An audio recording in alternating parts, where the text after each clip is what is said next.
Yang terakhir, waduh, ini yang paling ganteng juga selain Prof.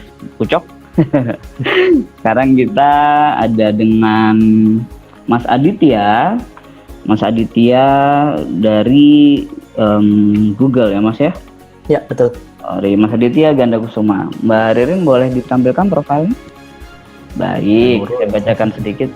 Mbak Nurul, oke, Mas Aditya Ganda Kusuma ini adalah seorang spesialis analisis data yang bekerja di platform Google Cloud.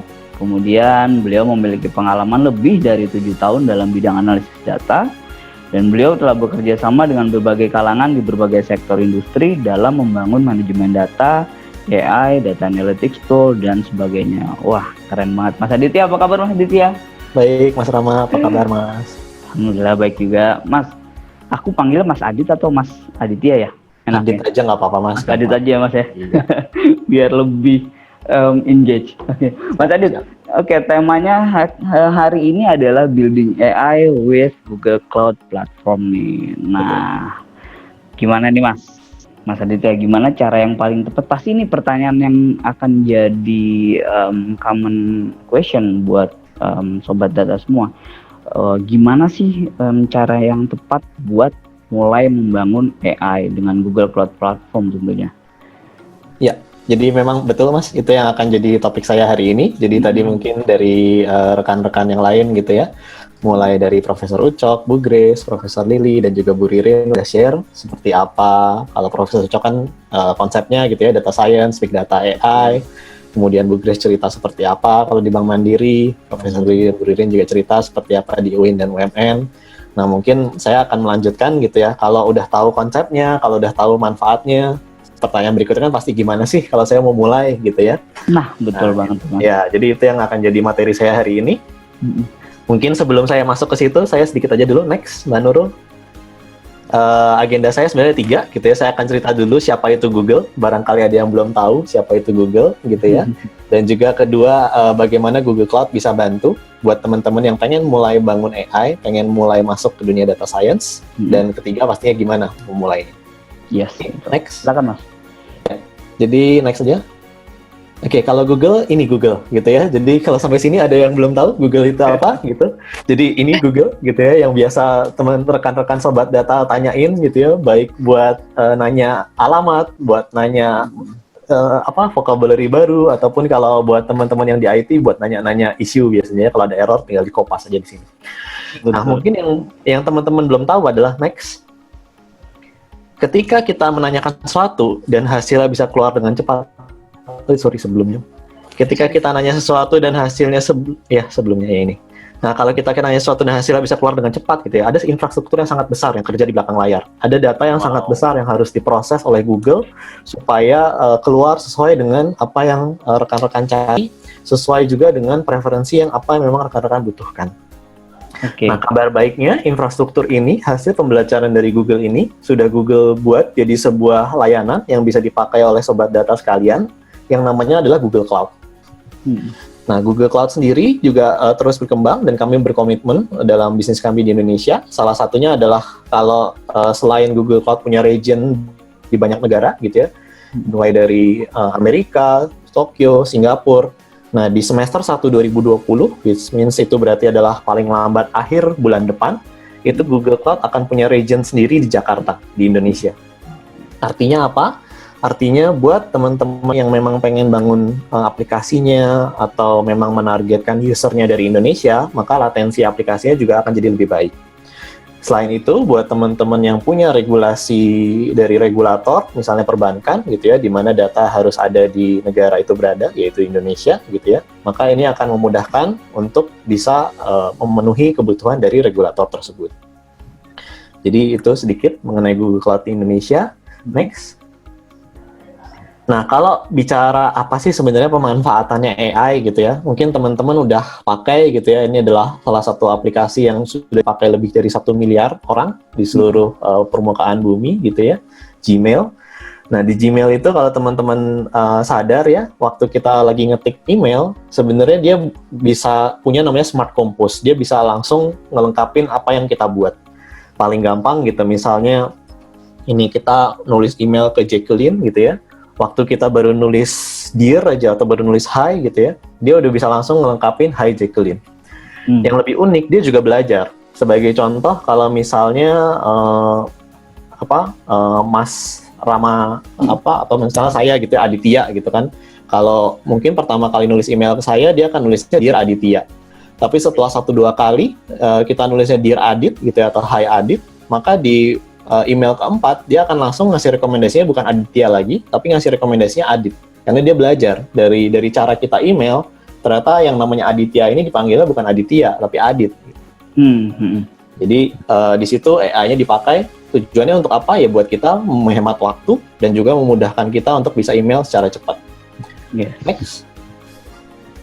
Nah, nggak cuman di teks gitu ya, Google juga banyak main di image, karena kalau kita bicara big data tadi ada variety, di mana datanya itu beragam, salah satunya adalah image. Jadi ini kalau teman-teman coba Google Lens gitu ya, kita arahkan misalnya ke sebuah tempat atau tempat usaha atau restoran gitu ya, dia bisa langsung detect dari data dari Google Map gitu ya, ini sebenarnya tempat yang mana, alamatnya di mana, terus review-reviewnya seperti apa. Jadi bisa langsung untuk ngenalin, dan itu semua dari gambar. Contoh lain, kalau di Google Photos, teman-teman pakai Google Photos juga, kita bisa search gitu ya, misalnya punya peliharaan gitu ya, kucing gitu. Kita tinggal search cat gitu, nanti keluar semua foto kucing kita, walaupun kita nggak manually nge-tag foto-foto kucing kita itu sebagai cat. Oke, nah itu hasilnya. Nah sekarang pertanyaannya, gimana sih cara bikinnya gitu ya? Nah next. Jadi di Google kita punya yang namanya Google Cloud AI Builder Tools. Ini adalah satu layanan yang memang disediakan Google buat teman-teman yang pengen bangun AI. Next, Mbak Nurul. Nah, layanan sendiri sebenarnya ada banyak. Nah, kenapa sih harus ada banyak gitu ya? Kok bikin ribet gitu atau bikin pusing gitu? Nah, tujuannya bukan buat bikin pusing gitu ya, tapi tujuannya karena Google melihat AI ini adalah atau setiap company itu punya level of maturity yang berbeda-beda. Kalau kita bicara AI, kalau kita bicara machine learning. Mulai dari yang paling kanan itu yang kita sebut low maturity machine learning expertise-nya gitu ya. Sementara yang sebelah kiri itu yang untuk yang level of expertise-nya high. Bedanya apa? Kalau yang sebelah kanan itu tools-nya mudah digunakan tapi tidak banyak bisa dikustomisasi. Sementara kalau yang di sebelah kiri itu tools-nya sangat fleksibel, bisa dikustomisasi sesuai kebutuhan, tapi memang butuh skill set yang lebih advance, butuh technical skill juga yang lebih advance. Nah, saya akan go through cepat saja, next. Jadi yang pertama, next lagi. Ya, jadi kalau kita bicara yang mudah dulu gitu ya, ini ada beberapa model yang udah jadi. Sebagai contoh, kalau teman-teman pakai Translate, Google Translate gitu ya, dia bisa langsung translate ke berbagai bahasa, itu adalah salah satu contohnya. Tapi selain itu juga ada text to speech, speech to text, kalau mungkin ada yang pernah pakai Google Assistant, kita ngomong apa, kita ngomong bahasa Indonesia juga dia sekarang sudah bisa ngenalin gitu ya, dan dia juga bisa membalas dalam bahasa Indonesia. Betul. Terus kalau yang sebelah kiri, yang vision itu ya tadi, image ataupun video, itu kita udah bisa detect. Kalau paling contoh yang simple, saya ambil misalnya kita ambil foto sebuah candi gitu ya, dia bisa ngenalin itu candi apa. Oh ini candi Prambanan, oh ini candi Bendut, dan seterusnya. Oke, Wow. Nah ini mudah gitu ya, mudah dipakai, tapi memang nggak bisa dikustomisasi. Jadi kalau buat teman-teman yang mungkin tadi explore, oh ada linear regression, ada linear regression, ada SVM dan sebagainya, ini nggak ada kalau di yang model yang udah jadi, gitu ya. Oke. Berikutnya, next. Nah, berikutnya ada AutoML. Kalau AutoML ini apa sih gitu ya? AutoML ini ML that creates ML gitu ya. Jadi ini MLception misalnya biasanya. Jadi idenya adalah kalau kita bicara machine learning, identiknya bangun machine learning itu harus coding. Tapi tantangannya kalau kita udah bicara ke real industry, nggak semua orang punya kemampuan coding yang sama gitu ya. Atau bahkan coding aja kadang mereka nggak familiar gitu. Tapi ada satu hal dalam sisi kita sebagai manusia, kita bisa ngajarin anak kita bisa ngajarin keponakan kita. Caranya gimana? Kalau paling simpel kita mau ngajarin bedain anjing sama kucing, gitu kan? Kita kasih gambar anjing gitu ya, nah ini loh anjing gitu ya. Terus nah ini loh kucing gitu. Berikutnya dia keluar, main ke depan rumah gitu ya, dia lihat ada kucing, oh itu kucing. Nah, teknik yang sama itu kita terapkan di AutoML. Jadi kita nggak perlu lagi coding, tapi kita cukup kasih sampel data aja, kasih contohnya ke si Google AutoML ini. kita kasih misalnya 100 gambar anjing sama 100 gambar kucing, kita kasih tahu ini yang anjing, ini yang kucing. Berikutnya kita kasih gambar baru, dia udah bisa langsung kenalin, oh ini anjing, oh ini kucing. Tanpa kita harus coding sama sekali, sehingga ini sangat bermanfaat buat sobat-sobat data yang pengen bangun machine learning, tapi mungkin background-nya nggak terlalu di heavy coding. Oke. Itu AutoML. Next. Berikutnya adalah BQML. Next. Nah, BQML saya cepat aja ya. Jadi BQML itu adalah BigQuery Machine Learning. Ini buat teman-teman yang sudah punya background SQL query. Jadi kalau kita tahu yang namanya query itu ada select, misalnya select nama kolomnya apa, from nama tabelnya apa, dan seterusnya. Nah, SQL itu nggak serta-merta coding gitu ya, tapi itu cukup basic dan biasanya lumayan banyak yang punya knowledge SQL. Nah, Google membawa SQL syntax language yang selama ini kita kenal satu step lebih advance, di mana kalau biasanya SQL itu buat relational database, sekarang bisa dipakai juga untuk bangun model machine learning. Nah, itulah service yang kami namakan BQML. Jadi ini ditargetkan buat teman-teman yang codingnya mungkin nggak heavy banget di statistik, tapi dia punya relational database knowledge. Oke.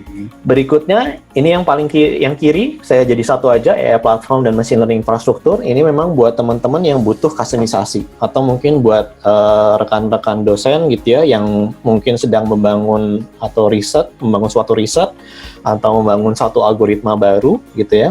Kalau yang pakai yang sebelah kanan tadi, saya rasa nggak cocok. Kenapa? Karena bentuknya udah jadi, nggak bisa dibangun lagi, dan kapabilitas untuk risetnya nggak bisa dieksplor.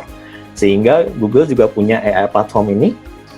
Tujuannya untuk apa? Tadi, kalau untuk dosen, untuk teman-teman yang lagi lakukan riset adalah ini bisa dikustomisasi sesuai kebutuhan. Tapi buat teman-teman di industri, ini biasa buat tim data scientist yang memang sudah cukup mature, yang sudah cukup advance gitu ya, dan mereka pengen bangun sesuai kebutuhan industrinya masing-masing atau bisnisnya masing-masing. Idenya apa? Idenya ini adalah platform kita bisa coding gitu ya, Python atau R gitu ya, dan kita juga ada algoritma built-in di dalamnya, tapi juga bisa pakai algoritma baru dari open source ataupun algoritma baru yang dibangun oleh rekan-rekan sekalian. Nah, yang membedakan Google dengan yang lainnya adalah kita bawa ini satu step lebih lanjut, karena Google ngelihat AI platform, kalau kita main dengan seperti platform-platform AI pada umumnya, itu cuma untuk bantu coding doang. Itu bagus gitu ya, tapi berdasarkan pengalaman Google, tadi dengan punya 9 produk yang sudah lebih digunakan dari 1 miliar orang gitu ya, dalam jangka panjang ini jadi nggak praktikal, karena yang namanya machine learning itu nggak melulu tentang coding doang, tapi juga gimana kita memastikan itu bermanfaat buat bisnis, dan dia juga jadi semakin pintar seiring berjalannya waktu. Nah, itulah sebabnya kita kenal satu konsep yang namanya MLOps gitu ya. Kita memperlakukan machine learning kayak software development, tapi ini adalah untuk machine learning gitu ya. Dan itu adalah satu flow atau satu kesatuan yang kita dukung di dalam tools yang namanya AI platform ini. Jadi buat teman-teman yang terutama lagi bangun data scientist team, biasa ini bisa bantu supaya kolaborasinya lebih terjaga dan modelingnya juga jadi bisa lebih baik. Oke, next. Terakhir, kalau bicara service, layanan yang terakhir adalah infrastruktur doang. Jadi kalau ini simply computing power gitu ya. Google provide computing power buat teman-teman. Kita kenal selama ini CPU, itu yang biasa dipakai juga di laptop kita, di komputer kita gitu ya. Terus karena tadi harus image processing, maka kita harus masuk juga ke GPU. GPU sekarang sudah mulai ada. Kemarin sempat booming GPU itu buat cryptocurrency gitu ya, karena itu membantu prosesnya jadi lebih cepat. Tapi juga sebenarnya image processing, misalnya image recognition, face recognition, dan sebagainya, GPU membantu. Tapi satu level di atas GPU, Google punya yang namanya TPU. TPU ini adalah Tensor Processing Unit. Ini dia lebih kencang lagi dari GPU gitu ya. Dan dia memang terutama untuk kebutuhan video analitik yang sangat kompleks, kebutuhan image processing yang sangat kompleks, yang sangat cepat, ini TPU bisa sangat membantu karena performance-nya sangat baik. Oke. Dan yang unik buat teman-teman sobat data sekalian adalah Google nge-charge-nya itu benar-benar sesuai kebutuhan, benar-benar sesuai pemakaian, dan itu per detik. Jadi misalnya begini, tadi kalau beberapa universitas yang sudah punya riset lab sendiri gitu ya, itu sangat baik tentunya gitu ya. Tapi biasanya seiring berkejalannya waktu, peminatnya makin banyak. Terus misalnya mesinnya cuma ada satu gitu ya, berarti harus mulai gantian makainya. Karena kalau semua pakai bareng-bareng, jadinya nggak selesai-selesai proses komputasinya gitu ya. Betul. Tapi juga kalau kita harus invest mesin terlalu banyak, terus misalnya pas lagi musim liburan, nggak ada orang yang melakukan riset, mesinnya diem aja nganggur, sayang juga, nggak kepake computing powernya. Nah dengan Google Cloud, karena konsepnya gunakan sejumlah yang Anda pakai gitu ya. Kalau lagi dipakai ya di charge gitu, tapi kalau lagi nggak ada pemakaian ya charge-nya 0. Sehingga ini jadi lebih cost efisien dan juga bisa benar-benar sesuai kebutuhan. Kalau lagi butuhnya besar ya, misalnya teman-teman bilang, oh saya butuh 100 server gitu ya. Bayangin kalau teman-teman bilang gitu ya, misalnya ke riset lab-nya universitas masing-masing, oh, saya nemuin satu riset menarik gitu ya, tapi saya butuh 100 server, Pak atau Bu gitu ya. Mungkin itu orang riset lab-nya, dari mana 100 server gitu. Terus budget kita juga nggak ada gitu kan kalau ada 100 server gitu. Betul. Nah itulah uniknya Google gitu ya, mau 100 server, mau 200 server, kalau teman-teman butuh cuma 1 jam, ya udah pakai aja selama 1 jam, servernya selesai dipakai, udah dirilis, nggak ada charge lagi, nggak ada charge tambahan. Jadi nggak perlu mikirin harus naruh di mana 100 server dan sebagainya. Wow. Kira-kira seperti itu yang dibantu dari Google. Jadi balik lagi, sangat menyesuaikan dengan, nggak berarti harus pakai semuanya, nggak gitu ya, silahkan disesuaikan dengan kebutuhan sobat data masing-masing. Oke, next. Terakhir dari saya, sebelum terakhir masuk ke how to start-nya, kalau tadi kita bicara mengenai AI gitu ya, dan apa sih sebenarnya yang membedakan AI dengan manusia gitu. Nah, Google juga melihat bahwa AI sendiri ini pengembangannya sangat beragam, sehingga Google merilis satu guideline gitu ya, yang kita sebut sebagai Google AI Principle. Idenya apa, saya nggak akan bacain satu-satu, balik lagi ini bisa di Google gitu ya, Google AI. Tapi idenya adalah AI itu harus beneficial, dia tidak boleh mengganggu human safety, dia tidak boleh memviolate norma-norma kemanusiaan yang berlaku gitu ya, dan juga dia harus bermanfaat. Intinya adalah dia harus bermanfaat. Itulah sebabnya kenapa Google merilis AI Principle ini.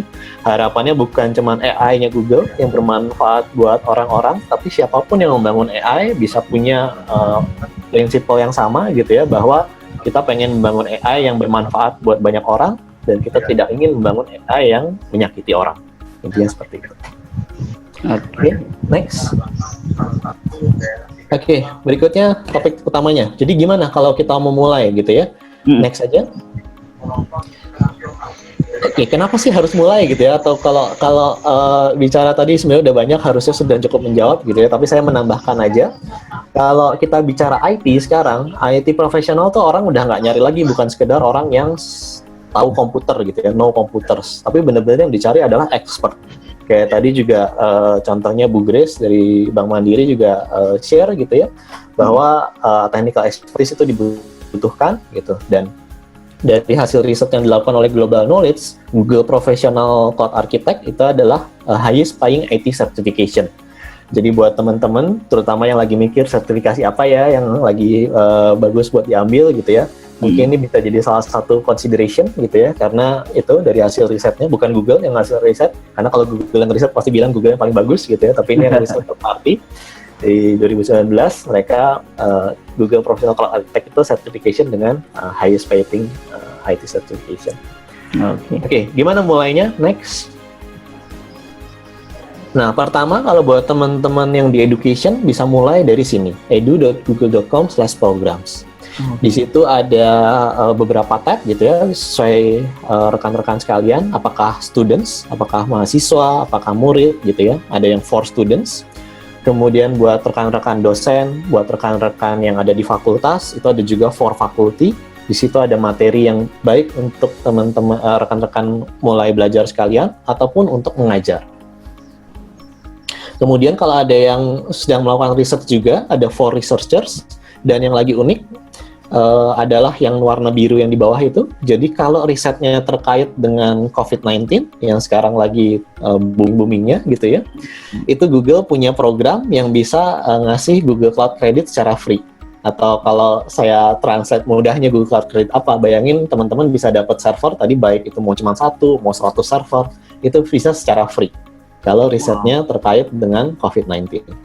Jadi ini bisa membantu juga, baik lagi buat teman-teman yang lagi riset dan berkaitan dengan big data dan butuh computing power yang cukup besar. Atau kecil pun sebenarnya bisa dipakai juga, nggak masalah. Oke, itu yang pertama programnya. Yang kedua, spesifik di Indonesia kita lagi ada program di Mei ini yang namanya Juara GCP. Juara GCP adalah singkatan dari Google Cloud Platform gitu ya. Jadi idenya Juara GCP ini study jam gitu, di mana selama 1 bulan, kita emang udah telat 18 hari gitu ya, tapi nggak masalah, masih ada durasi sekitar 2 minggu buat teman-teman kalau mau mulai. Jadi itu linknya goo.gla/juara GCP. Di situ ada quest-questnya gitu, jadi ada materi-materinya yang bisa diselesaikan, dan juga ada hadiahnya juga kalau bisa menyelesaikan quest yang diberikan. Wow. Dan uniknya ini juga udah lumayan besar interestnya, dari mungkin bahkan kalau di sini dari 200 orang yang hadir ini udah ada yang ikut, bisa jadi gitu ya, karena kita udah mulai dari 1 Mei juga. Tapi kalau yang belum, silahkan kalau mau coba ini Juara GCP. Oke, next. Ya, sekian dari saya. Terima kasih. Semoga memberikan manfaat dan semoga memberikan gambaran bagaimana Google Cloud bisa membantu sobat-sobat data sekalian untuk membangun AI, baik mulai dari yang paling simple maupun sampai yang paling kompleks. Terima kasih. Yes. Thank you banget Mas Adit. Satu pertanyaan dari saya Mas Adit. Kan kita tahu nih Mas Adit, karakteristik idealnya AI ini kan capability-nya buat merasionalisasi dan mengambil tindakan yang memiliki peluang terbaik buat mencapai tujuan tertentu. Nah, gimana nih Google bantu kita untuk build AI yang baik seperti tadi karakteristiknya, sehingga karakteristik idealnya ini bisa tetap terjaga nih Mas? Oke, baik. Makasih, Mas. Jadi kalau kita bicara ideal, betul. Tadi kalau kita bicara AI, itu bukan sekedar bikin model AI-nya aja, bukan sekedar bangun codingnya doang gitu ya, tapi salah satu tahapan pentingnya adalah yang kita sebut data preparation. Yes. Kenapa? Karena kalau kita melatih AI kita dengan data yang jelek, maka dia pun akan menghasilkan result sesuai dengan data jelek tersebut, gitu kan. Nah, jadi salah satu tahapannya adalah gimana data preparation itu nggak boleh dilupakan oleh siapapun yang membangun AI-nya, dan juga tools Google membantu melakukan data preparation itu supaya lebih mudah. Itu yang pertama. Oke. Kedua, tadi AI Principle juga, itulah kenapa Google merilis AI Principle gitu ya. Idenya adalah baik siapapun itu yang membangun AI, dia harus aware bahwa ini nanti bisa digunakan banyak orang, bisa dipakai banyak orang, dan dia harus bermanfaat. Yes. Jadi saya rasa 2 poin itu terutama yang untuk menjawab pertanyaan dari Mas Rama tadi. Oke, thank you Mas. Terakhir nih Mas, karena again kita terbatas waktu Mas. Pertanyaan besarnya adalah why Google Mas? Kenapa harus Google? Kenapa apa yang bikin Google better than any other platform untuk ngebangun AI ini Mas? Baik, terima kasih. Jadi yang pertama, kenapa harus Google gitu ya? Jadi yang pertama adalah karena Google itu membangun AI services ini bukan berdasarkan teori, tapi berdasarkan produk Google sendiri yang sudah memanfaatkan AI dan sudah dipakai oleh sangat banyak orang. Jadi istilahnya dia battle tested gitu ya, dia bukan sekedar berdasarkan teori aja, tapi memang sudah dipakai dan digunakan oleh sangat banyak orang dengan berbeda karakteristik dari setiap orang yang menggunakannya. Yang pertama, jadi dia praktikal. Yang kedua, open. Open di sini maksudnya apa? Buat teman-teman terutama di bidang edukasi gitu ya, teman-teman pasti nggak pengen kunci di satu merek tertentu gitu ya. Jangan sampai kalau saya bangun skill set di Google, terus tiba-tiba bisnis saya atau industri saya atau universitas saya butuh teknologi lain gitu ya, saya jadi kekunci hanya bisa di Google aja. Dan sama halnya juga buat bisnis. Buat bisnis yang namanya kekunci di satu merek itu udah pasti nggak mau, karena jadi bargain of power-nya jadi rendah gitu ya. Nah, pendekatan Google yang open maksudnya adalah kita menerapkan selalu metodologi yang sifatnya open. Sebagai contoh, kalau programming gitu ya, programming itu kan idenya adalah kita belajar sekali, kita bisa terapkan itu dengan berbagai macam aplikasi yang ada gitu ya. Nah begitu pula ketika teman-teman misal decide untuk oke, saya mau belajar dengan Google gitu ya. Katanya adalah open, kita nggak nge-lock bahwa teman-teman harus menggunakan Google, dan itu membuat teman-teman skillnya tetap bisa berkembang gitu ya. Dan juga buat bisnis itu jadi kita tidak melock-in hanya ke Google aja. Yang ketiga yang membedakan Google juga adalah kita punya layanan yang banyak. Tujuannya bukan untuk bingungin, baik lagi, tapi tujuannya adalah supaya rekan-rekan sekalian bisa menyesuaikan di mana ekspertisnya masing-masing. Karena kita sadar setiap company, setiap perusahaan, setiap institusi punya level of expertise yang berbeda-beda, sehingga penting untuk bisa mulai dari satu tahapan yang bisa quick win, yang bisa cepat hasilnya didapatkan, tapi habis itu juga bisa berkembang yang menjadi yang lebih advance. Seperti itu. Oke. Seru banget ya Mas Adit. Ini semua dari awal pembicaranya seru-seru banget. Cuman again kita terbatas oleh waktu. Mas Adit, terima kasih banyak untuk pemaparannya.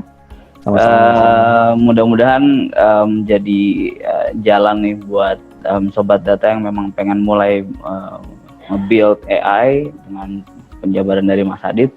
Oke,